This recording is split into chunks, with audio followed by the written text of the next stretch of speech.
पशुपतिनाथ व्रत महत्व और संपूर्ण पूजा विधि। व्रत का जो नियम है वह एक ही नियम है जो शिव महापुराण के अंतर्गत आता है। सुबह पूजा की थाली लगाई जाती है।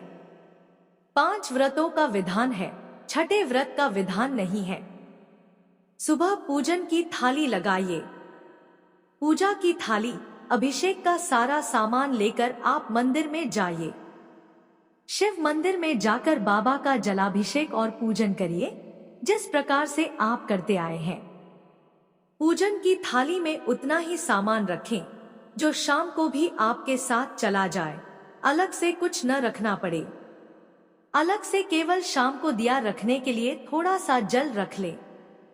बाकी जो मिष्ठान आप तैयार करेंगे बस वही रखें। चंदन, अबीर, गुलाल आदि सब सुबह की थाली में रखें। थोड़ा फल रख लें। सुबह पूजन कर बाबा से निवेदन करो और घर आ जाओ। थाली को ढककर रख दीजिए। शाम को जब जाओ तो प्रसाद उतना ही बनाओ जितना भगवान के लिए बने। ऐसा नहीं कि खीर ज्यादा बना ली, आधी भगवान को ले गए और आधी घर के लिए छोड़ दी, नहीं। उतना ही बनाओ जितना भगवान के लिए जाएगा। प्रसाद के 3 हिस्से हों।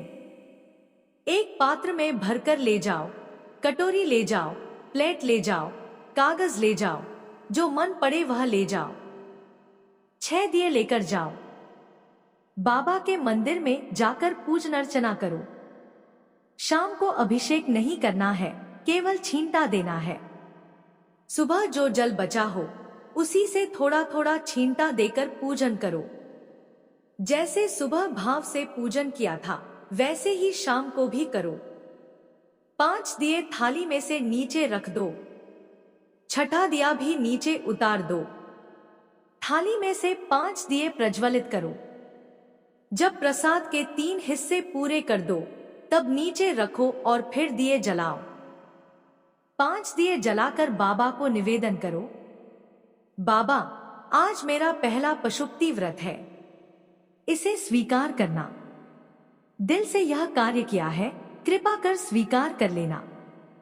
बहुत सुना है बाबा, पशुपति व्रत में मैंने भी पूर्व जन्मों में न जाने कितनी योनियां ली होंगी, कौन सा कर्म किया होगा जिसके कारण आज यह दुख भोगना पड़ रहा है। आप पशुपतिनाथ हैं, आप ही इसे मिटा सकते हैं। दिल से विनती करो। एक दिया और प्रसाद का एक हिस्सा थाली में लेकर आ जाओ, बाकी वहीं छोड़ दो। घर में प्रवेश करते समय दहलीज के बाहर सीधे हाथ की ओर मुख करके दिया प्रज्वलित करो और कहो, भोलेनाथ, आप मेरे घर में प्रवेश कर मेरा कार्य सिद्ध करें। अंदर जाकर भोजन करने से पहले प्रसाद का वह हिस्सा स्वयं खाओ। उस प्रसाद में से किसी को न दो, न बच्चे को, न बड़े को। पहले प्रसाद ग्रहण करो, फिर भोजन करो। एक समय फलाहार और एक समय भोजन कर सकते हो। इसमें यह आवश्यक नहीं कि केवल मीठा ही खाया जाए। सुबह नमकीन या मीठा फलाहार कर सकते हो। शाम का भोग मीठा होगा। 4 पशुपति व्रत पूर्ण करो।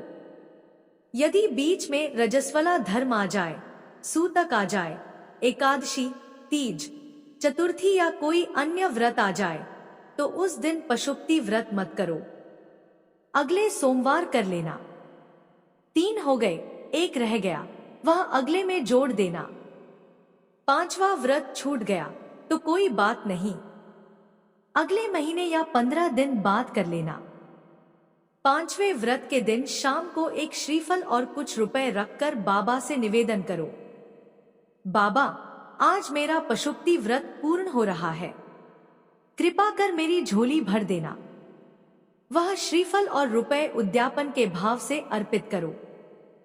पशुपति व्रत का अलग से कोई उद्यापन नहीं है। अब लोग कहते हैं इतनी बत्ती लगाओ, ऐसे करो, यह सब गलत है।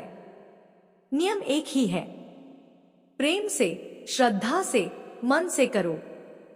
यह व्रत स्त्री पुरुष, बच्चे बूढ़े सभी कर सकते हैं।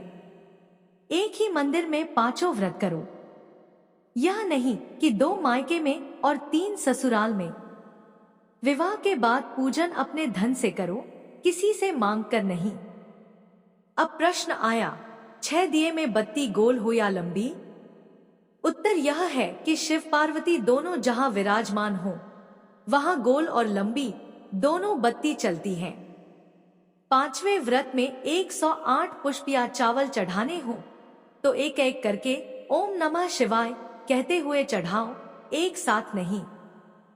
अब नंदी के कान में कहने का प्रश्न, यह शिव महापुराण में वर्णित है। जालंधर प्रसंग में गणेश जी ने नंदी के कान में कहा और शिव जी के नेत्र खुल गए। नंदी शिव में लीन थे, शिव भक्ति में लीन थे, दिल से दिल का सूत्र जुड़ा हुआ था। जो बात नंदी के कान में कही गई वह सीधे शिव तक पहुंची।